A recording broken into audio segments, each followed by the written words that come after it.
The following program is sponsored by Friends of Life Outreach International. I hope so much these things are on videotape when we get to heaven. That we're just, this is going to go like that. Let's all watch this one like that. I'll get a big cloud going. It's suddenly a screen, and we're watching all this.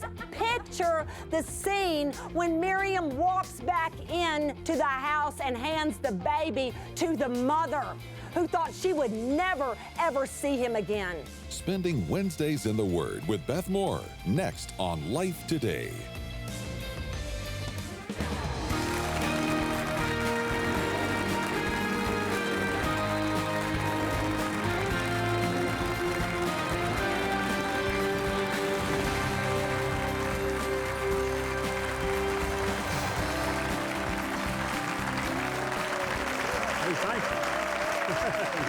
Thank you very much. Welcome to Life Today. I'm James Robinson. My wife Betty and I welcome you to Wednesdays in the Word, and Beth Moore is the one that has been a part of this ever since we started doing the Bible teachings on Wednesdays. Beth has said, let's have other anointed women that are available, like Christine Kane or Lisa Bevere or others, that just let them teach on Wednesdays too, because it's helped her so much. But here's Beth, and Beth is talking about the wonderful time when the children of Israel were set free, and they danced in the desert, and the praise and worship. I'm anxious to hear Beth teach this. Would you welcome Beth Moore? Here she is, Beth Moore.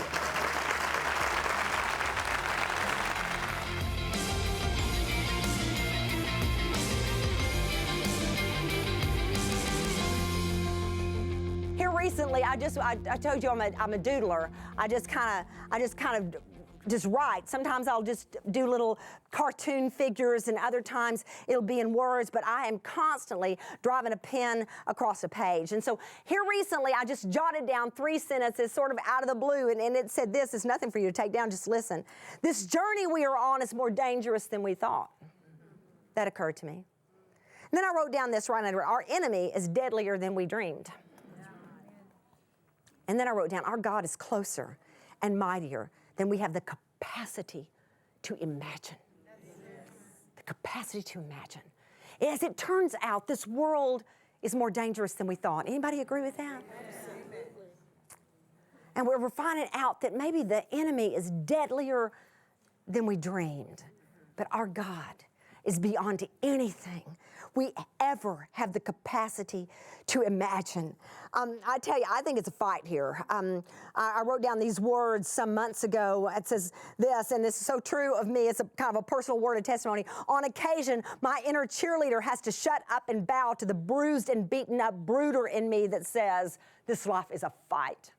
I'm about 70% cheerleader, but I'm about 30% brooder, who says, you know what, I think it's hard here.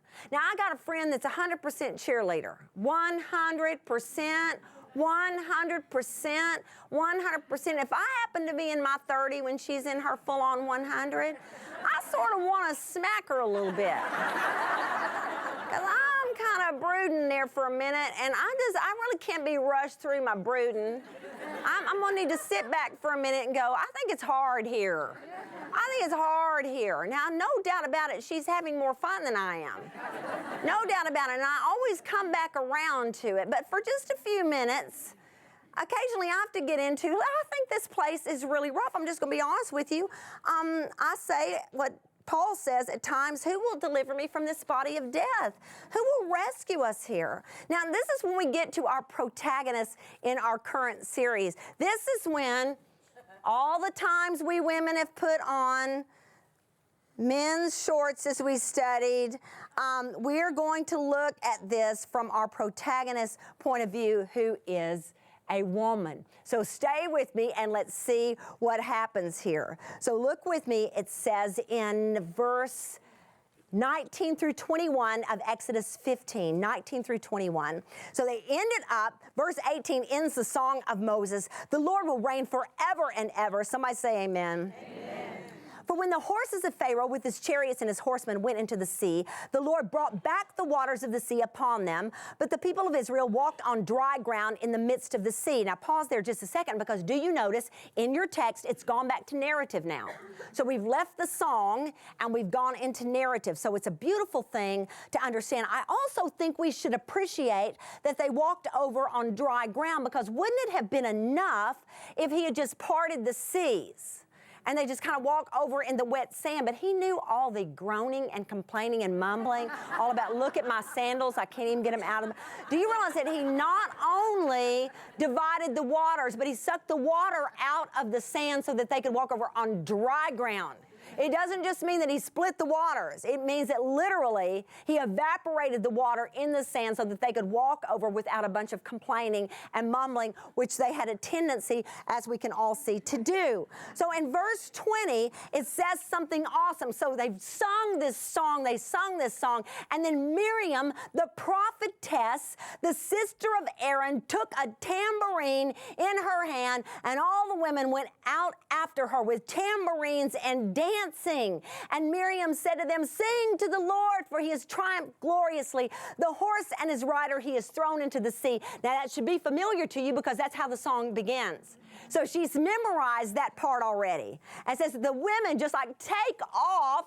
She goes out with her tambourine dancing, and the women go off with her. Now I got to tell you, I appreciate that, because I love to dance before the Lord. I love it, love it, love it, love it.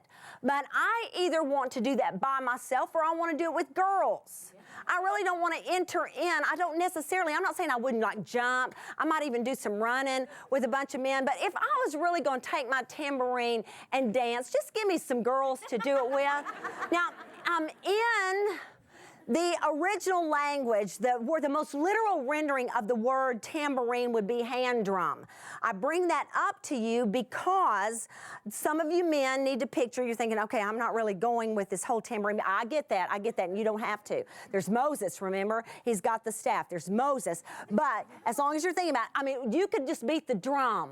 Just beat the drum, but they did actually take pieces of metal and put it in. They had brass at that time, put it in, just like we would see a tambourine, which I happen to have brought with me and want you to see, because we can't have this lesson without an actual tambourine. Now, let me just tell you something. I brought this tambourine in my suitcase. I flew with it to Dallas, and I put it in my suitcase with a whole lot of other things because I had a lot of wardrobe to bring. But as I rolled it in the airport, I could hear it going just like this. I mean, honestly, it sounded like I was holding Rudolph hostage. Truly, I thought, I have taken, at this point, I don't know if TSA has marked me up, but do you know how many odd things I bring for visual aids in my suitcase? One time I put a rubber skeleton that I was speaking with. I put a rubber skeleton in there, and I left them a note this time. Dear TSA, I realize this is a rubber skeleton, but I'm a communicator and I need to use it because I just wonder, what must they think I'm like? So we got, this is what it would have been though, it would have had the animal skin, the membrane wrapped over it. So where this is hollow in here, theirs would have honestly had the drum part that they would have been beating on, and then this to make the music. So she cuts off with them, and they start dancing and praising God and taking that first little verse of it and just bringing it out with some volume, dancing before the Lord, this Miriam, the prophetess. Now, this is a very interesting person to study in the scriptures, because these narratives in Exodus, and there are a couple of other places she's mentioned in scripture, they take us a really long time in the life of Miriam. I want you to hold something here in Exodus 15. We're coming back to it, but go with me to Exodus 2. I'm not going to read very much of it. I'm just going to narrate it to you. If you know anything about the beginnings of the life of Moses, you know the trauma from the very start. The Egyptians said that the Israelites were growing too numerous, and they were not only numerous, they had a lot of vitality and strength, that even though they were oppressed, they just kept increasing. And so it began to intimidate them, and that's how our stereotypes work. Why so often there's fear there is because the more we're intimidated, somebody's going to take over, the scarier we become, and then we start assaulting them. And it's sin, and it's grievous sin, but we see it right here in these passages. And so they're going to start seeing how they can cut back the numbers. And so it's got to be the men. If they can make it less men, then they have less of a chance of getting together for war against the Egyptians. So they go for these baby boys, and it's just an unimaginable. We've heard it so many times, if we're accustomed to the scriptures, that it loses some of its awe and terror to us. But imagine this killing of these baby boys. Just terrible. Terrible. And so these parents have this daughter who is a young teenager, and they have a 3-year-old son by the name of Aaron. Miriam is the young teenager. Then we have Aaron, who is 3 years old, and then they give birth to this baby, this infant Moses. Now, let me tell you something. The reason why we know that the edict had to be only a couple of years old or less is because Aaron was 3 and was not threatened. So that's how we know that somehow it had gone out. It's been in operation enough to, short enough time to have missed him. So he's not being threatened. It is the baby who is threatened. And so they make this decision to build this tiny little basket, put the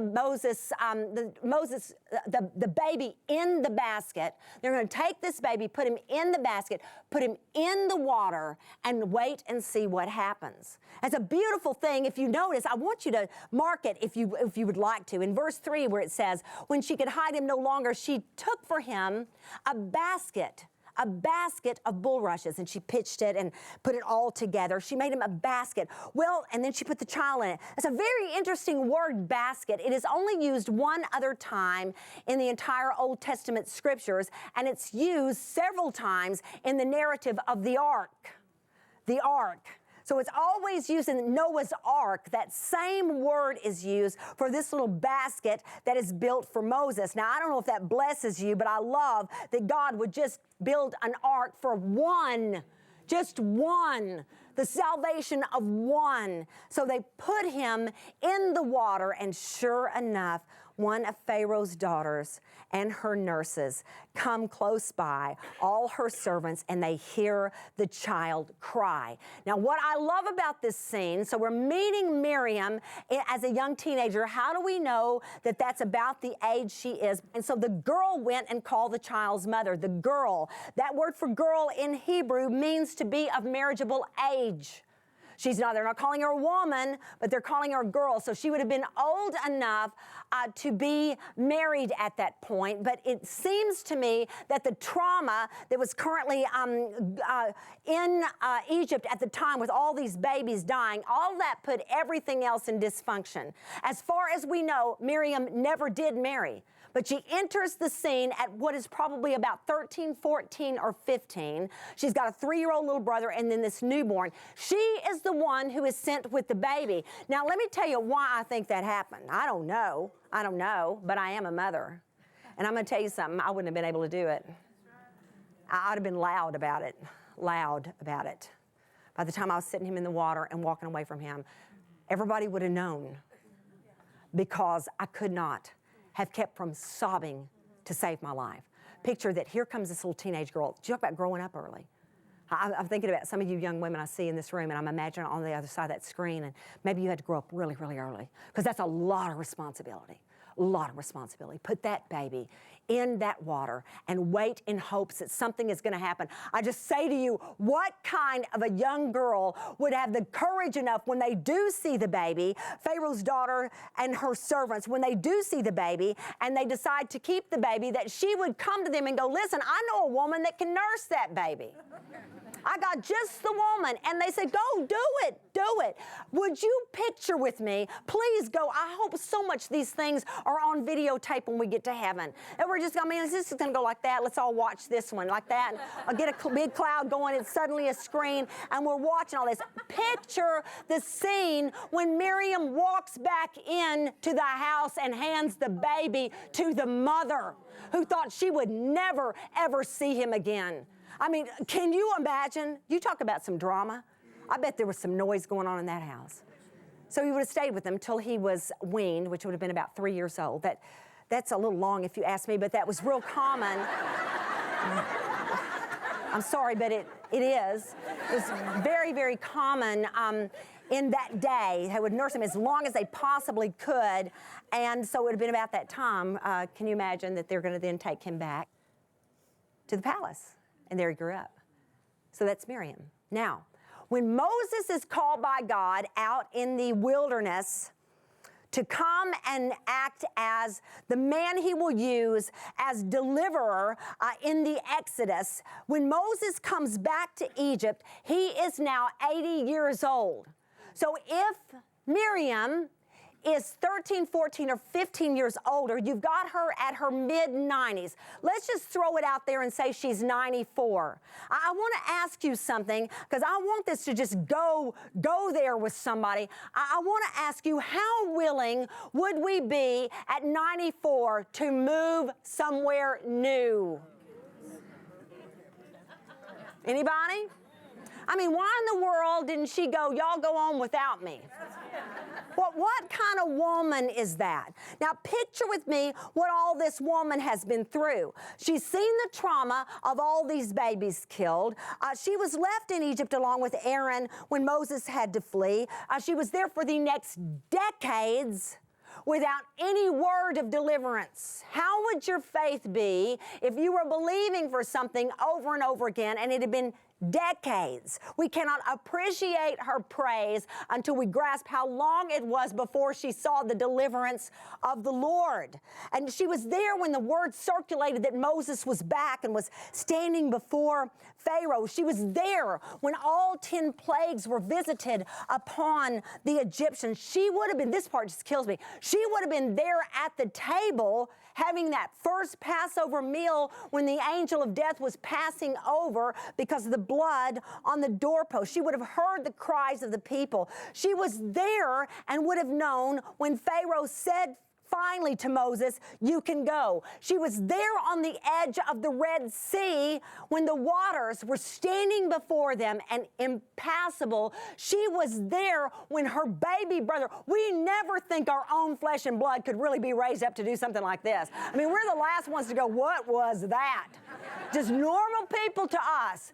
But her baby brother picks up a staff, and when he holds it up, those waters pile up on both sides, and she's going like, yeah, yeah, that is my baby bro. That is the one. She was there, she was there, she was there. I'm going to tell you something. Miriam was going. She wasn't standing still. She was not going back to the Egyptians so that she could die there, at least with some kind of meat on her plate. She was going. It was like, oh no, you ain't having no adventure without me, because I'm going. You will not leave me behind. I don't care how old I am, because I'm going. I'm going forward with God. I'm going with wherever the Spirit of God is going. I am going with God. I am going with God.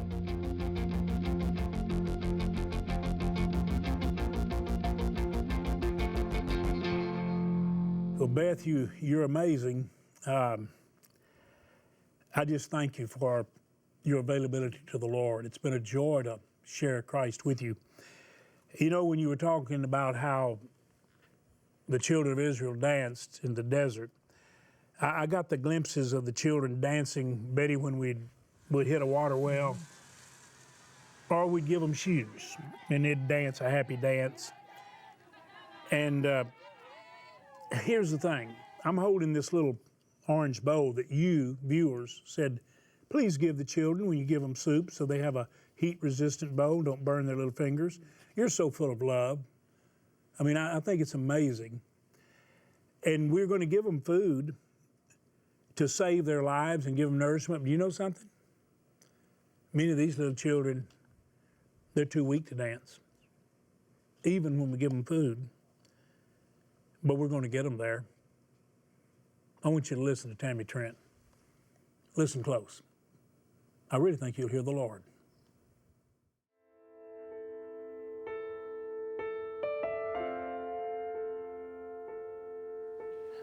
The things that I've seen, the things that I've gotten to experience have been emotional. There's been some good days and there's been some bad days. My favorite days are when I get to go into a village and serve the children, especially when I get to sit down and feed them a bowl of food that they get every day. And gosh, what an incredible moment that really is, knowing that in that place, in that moment, I'm privileged to be a part of bringing them life through a bowl of food. And then you get in the car and the next day and you travel hours to get to a clinic like this, only to sit in a place like this and to watch this precious little girl fight for her life because she doesn't have that one bowl of food every day. Her body's shutting down. She is dying. And I wonder how long she has to live. I think that if she was in a village where there was a feeding program set up, how her life would be so very different. And I've seen the power in just one bowl of food, something so incredibly simple that brings life to so many hundreds of thousands of children. It's hard to watch any child die, knowing that there's something that we can do to help prevent that death. Oh boy, Tabby, thank you. There's no way that I can convey to you the depth of concern that I have that God would enable me to be able to put on your heart what's on God's heart, what's on the mother's heart, that's their baby. I don't know if your mind and your eyes went quick enough to look at that little line that they just, when she said if they could just have a feeding line, maybe they wouldn't be here, and they wouldn't be. We're going to just kind of freeze frame there. I want you to look at the little boy at the front. I don't know your name, little fella, but I love you. And then the little one peeking around. And then back in the back, the pretty little faces and others peeking. Somebody's child. It's somebody that God loves. Wow, I mean, as much as we love our children, and we lost a child we never thought we would, but you shouldn't have to lose a child to know how precious they are. And I want to ask you to do something just incredible today. I just want you to reach out and put God's arms of love around somebody's child. And I want you to keep children from getting where that little girl was, that little child that Tammy was looking at with such love. And I love you, Tammy, for your love. I'm going to ask you today to reach out. And then if you had a broken heart, you call, we pray every day. But would you reach out today and dial the number and say, I'm going to feed as many kids as I'm able to. I'm going to save those little babies, those little kids that are in that line. I'm going to be sure when they get up there, they'll have a bowl. It won't be empty. You won't run out of food in that center because I'm going to pay for it. And $30, $50, or $100 is all it takes to feed 3, 5 or 10 kids. That's not much. 33 kids, 55, 110. God give us a lot of people who'd say, I'll feed 100. I'll give 1,000 or more. I don't know where you are or what you can do, but I found that people who watch and they kind of look through the eyes of Jesus, they begin to put the hands of Jesus out. And I'm asking you today, we've got a tremendous crisis where the drought-stricken areas of Angola, just little kids just dying, hungry. Can you imagine that? These are really poor people. Please dial the number. Take your bank card, make the largest gift you can make, or write a check to Life. But call us and tell us what you're sending. We've got to know. We've got to tell the missionaries it's coming. Open that center there. The money will be there. We'll pay for the food. If you want to go online, lifetoday.org. We got some beautiful gifts we want to send you. An inspirational devotional guide from our guests on Life Today, and the most beautiful large print Bible. And I've told them I only want the larger print. You know, a lot of us getting older.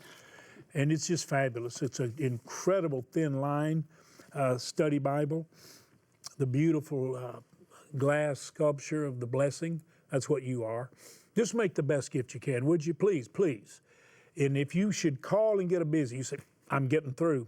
I'll call until I can help those little children that need to be in the line, that are in the line, and keep them from being in the position that one was that Tammy was weeping over. Would you do that? Thank you for doing it. I believe you will. From the bottom of my heart, I say thank you. In remote and impoverished areas of Africa, families are suffering, facing death by starvation, and those hit the hardest are their children. Life's Mission Feeding Program is there, able to feed and care for over 400,000 children in crisis areas of Angola, Mozambique, and even some Ebola-threatened areas of Sudan.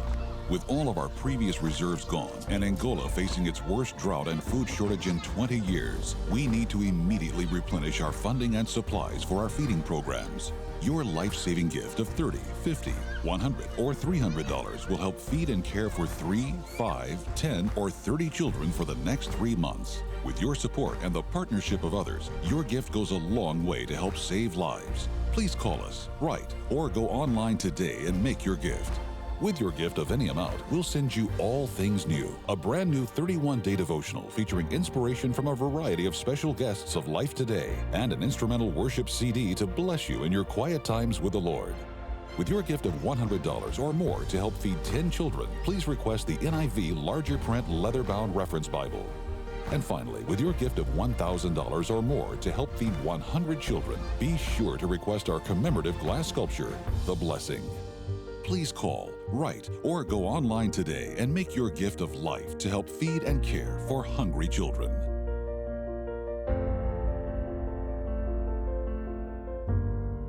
I really pray that you'll help us so these children can have a dance in the desert. And a lot of them, that's what it's like, desert. They need food. I want you to experience all things new. You're trying to give children new life and give them food. I'd like you to have this devotional that comes from many of the guests that we've had right here on the program, and then this incredible Bible. It's actually a large print. You know, Betty, I actually told all of our staff and the publishers that bring the Bibles that are really nice, I said, if you keep bringing this tiny print, I'm not giving it away, period. Because, we're older folks, and it just helps. This is beautiful, and you'll be able to read it, so make the gift to help us care for the children. And Betty and I just say thanks. Tell everybody about Wednesdays in the Word, will you? And about Beth Dance in the Desert. Thank all of you for being here.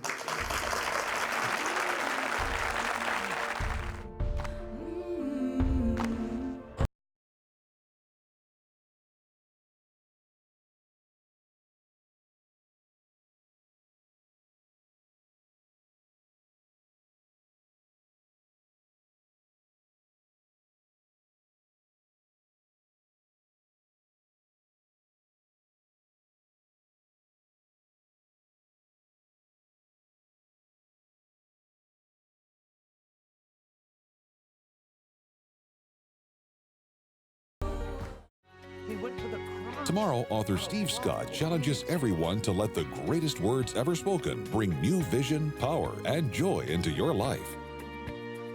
Life Today is made possible by the supporters of Life Outreach International. Your gift will be used exclusively for the exempt purposes of life. The ministry features specific outreaches as examples of the programs it supports and conducts. Gifts are considered to be without restriction as to use unless explicitly stipulated by the donor. The ministry is a member of the ECFA.